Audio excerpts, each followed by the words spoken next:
This is a Mazda 6, and I know you're all saying, I know you idiot, it looks like one. But it's not the Mazda 6 you think it is. This is the 2018 Mazda 6, and believe it or not, great chunks of it are new. We've got heaps to get through, so let's get cracking. The new 6 draws heavily on the Mazda Vision concept shown at the Tokyo Motor Show in 2017. Squint a bit and you can see it. While the core of the car, basically from front to rear windscreen, is the same, there's a lot of new design features. So, these are new LED headlights all through the range from the bottom to the top. New bumpers, the fog lights, they're up here with the headlight. Brand new grille, wider, slimmer. Makes the car look wider, makes it look newer, I reckon. And it's got this really cool 3D effect, a bit of a Kia Schreyer kind of thing going on. This is new, this whole bottom section is new. I reckon it looks great. Just a bit more muscular, a bit newer. That's new, that's new. The wheels are new all across the thing. The mirrors are new. Underneath there's a whole heap of new stuff. Let's have a look at what's new down the back. Down the back here, it's a lot like the front, just all new sheet metal. So you got a new boot, you got new lights. Now you'll notice these lights, they've got less color in them. They're more solid. They look great from behind.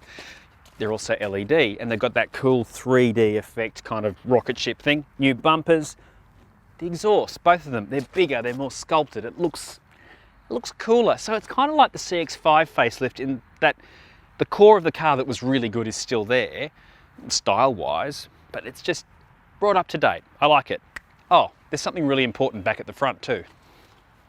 So of course, under the bonnet is where some big changes have happened. It's 3 engines, 2 petrols and a diesel. And when I get this thing open, I can show you. So, base spec gets cylinder deactivation, a little bit more power, a little bit more refinement. The 2.2 litre twin turbo diesel, more power, more torque.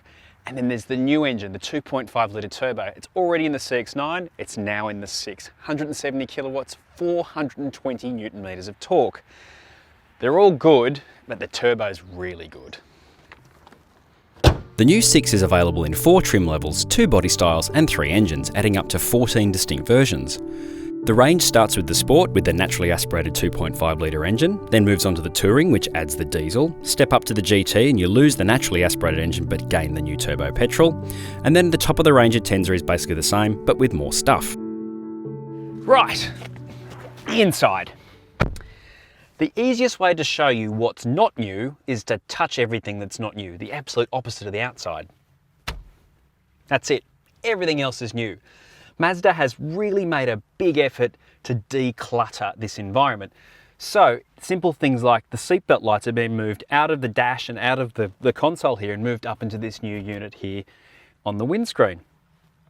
Every Mazda 6 from the Sport up has a head-up display. This has all been calmed down, but you know, still very practical. You've got your cup holders here for orange. You've got a place to put your phone. You've got a new screen. Everything's new and it looks really good and the materials are really, really nice, even in a cloth interior. It's a really nice environment. The Mazda 6 has always been roomy, and of course that doesn't change because the fundamentals of the car haven't changed. But as you can see, I'm sitting behind my driving position. I have got room to burn. Tons of knee room, good headroom. It's not huge back here, but the roof does dive away to make the car look sexy. Cup holders, slot for your phone, hidey hole for your phone, USB port, very important for today's connected children. Bottle holders in both doors, the works. Underneath my feet, there's a whole new bunch of sound deadening. There's less gaps in the chassis to try and cut noise. It's a much quieter car. And Mazda talk about conversational clarity, and by that they don't mean my blithering, but whether you can hear me or not, and passengers are much more able to hear each other with all the work that's been done to dampen down the noise. As luck would have it, I recently had I guess you'd call it the 2017 Mazda 6, and I really liked it. And one of the reasons I like the 6 is that for the 5 or so years I've been driving 6s, you know, 1 or 2 every year, they've got better and better and better by degrees, just bits and bits and bits and bits. It's got better. And the main thing that when you look back on old reviews of this car is that it's noisy. A lot of tyre noise, unpleasant engine noise, and those are the main complaints. And whereas now we're at the point where you're feeling the bumps more than you're hearing them. we are bumping around, but I'm not having to raise my voice above the suspension, which in previous cars I would have had to do, and it's that feeling of refinement that the other cars just didn't have. So as far as, you know, what's this car like to be in, it's so much quieter, which just makes it more relaxing. And it's always been a relaxed kind of car, but this has made sure that, you know, everything matches up. It's the refinement of this car that over the last 5 years has really impressed me and made me feel like this is a really good car rather than just a good car that can do better. You know, it's not a performance car, it's none of those things, but wow, is it comfortable, and it is a pleasant place to be.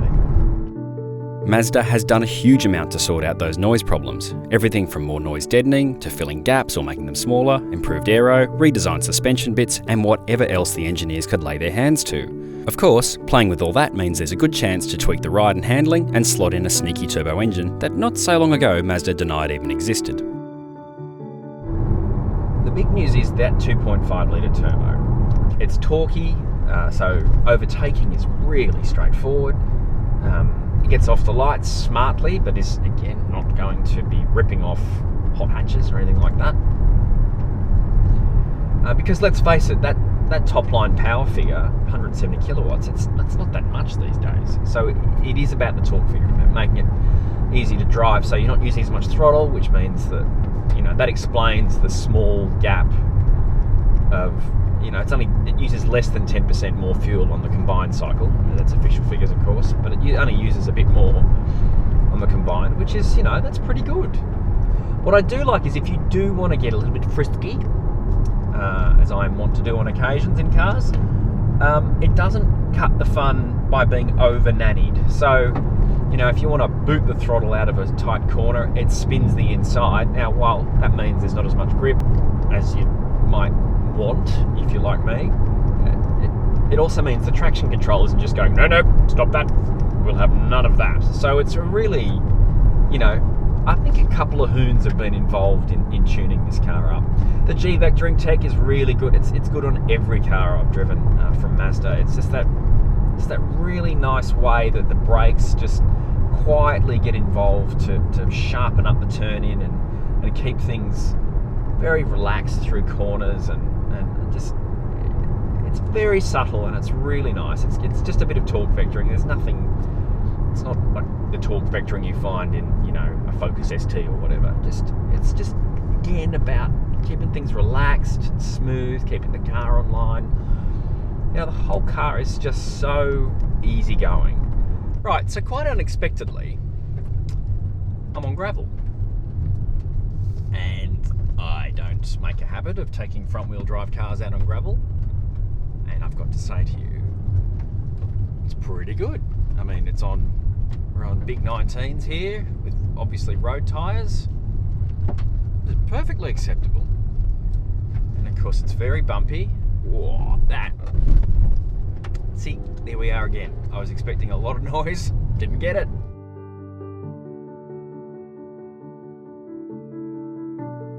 The sun is getting low. I've spent the whole day in this car and it's been really good. I look relaxed because I am, because it's been a really easy day, even though we've covered heaps of miles. This new Mazda 6, it's more of everything. It's got all of the stuff we liked about it. It's really pretty to look at. It's just an easy car. It does all the things you ask of it, but it's not lazy about it. You know, some cars that are relaxing and easygoing, they're lazy. You know, as soon as you do something a bit out of the ordinary, like boot it off the lights or throw it into a corner, they kind of go, no, that's not what this is for. Whereas this can cope with all of that. But the main thing is, it's such a really comfortable cruiser, and being able to spend a whole day in a car and not have a single ache or pain in my advancing age, that's pretty good. So the new Mazda 6, it's more of everything. Still not perfect, but it's more of everything.